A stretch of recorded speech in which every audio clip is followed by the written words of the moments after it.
If you've spent the last month hyper-optimizing your resume for keywords and still haven't heard a peep, I have a hard truth for you. Being the best at your job is exactly what's making you invisible in 2026. Today, 75% of enterprises use fully automated AI rejection systems. That's 3 out of 4 companies discarding your application before a human ever sees it.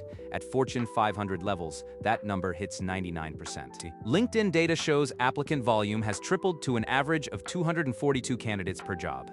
In that noise, being a specialist makes you a commodity the machine can easily categorize and ignore.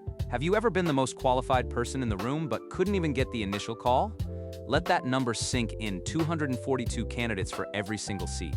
If proving you're the best technician is a dead end, what is the hidden logic actually deciding who gets hired? The game has changed because the referee is now a machine. It doesn't care about your years mastering a single lane. It's looking for the person who can drive the whole fleet.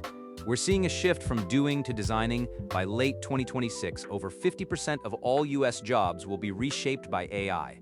Postings for execution-heavy roles, like copywriting, have collapsed by 53%. Why? Because AI handles routine tasks better and cheaper. Currently, 50% of hiring managers let AI make solo rejection decisions in the first round. If you pitch yourself as the person who does the work, you're competing with a robot that costs a fraction of your salary. While most people fight the machines, a small group I call Orchestrators is winning. They don't try to be the best at the task, they become the best at managing the systems that perform it. It's moving from execution-led to architecture-led. Let's look at the real world. Enterprise finance analysts I've worked with stopped performing manual analysis and became the architects who design the AI systems that do it. They pivoted from finance analyst to workflow architect. The result? Salaries didn't just stay stable. They rose from $140 KOs to $150 and $150 and $150, and leads, who integrated robotic orchestration, didn't just save $1.6 million.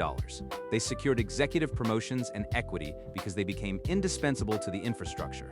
They realized skill stacking is the only way to stay visible. They combined domain knowledge with AI management. Most people have this backwards. They think they need more technical certifications. What you really need is to show you can connect multiple silos. It's a massive shift in perspective, but the evidence is in the numbers. We face a new reality. The technical skills you're proud of have a 5-year expiration date. The half-life of hard skills is dropping faster than expected. If you're banking on a niche you mastered a decade ago, you're vulnerable. But non-linear, complex problem-solving is timeless. According to the World Economic Forum, 7 out of 10 in-demand skills for 2026 are soft skills, like resilience and complex problem-solving. Recruiters aren't looking for another person to write a standard report. They want the human insight AI lacks. In fact, 62% of recruiters reject AI-generated resumes immediately for lacking a unique voice. However, candidates demonstrating AI fluency, the ability to manage these tools to drive business results, command a 56% salary premium. It's not about the tool itself. It's about how you use it to solve the why instead of just the what. So how do you avoid the trap? You don't need a new degree. You need a new career architecture. Start with your digital presence. This week, look at your LinkedIn headline. If it says specialist, change it to workflow orchestrator or strategy architect. Watch the algorithm wake up when you stop being a commodity. On your resume, stop listing tasks. Start showcasing decision design, explain why you chose a path and how you orchestrated the tools to get there. That's what recruiters are actually hunting for. There's a $430,000 difference between staying a specialist and becoming an orchestrator. That is the risk of displacement versus the reward of the premium. This isn't easy, but the people who figure this out are getting the callbacks. What's the one thing you'll change about your approach this week? Let's talk about it. Now let's get to work.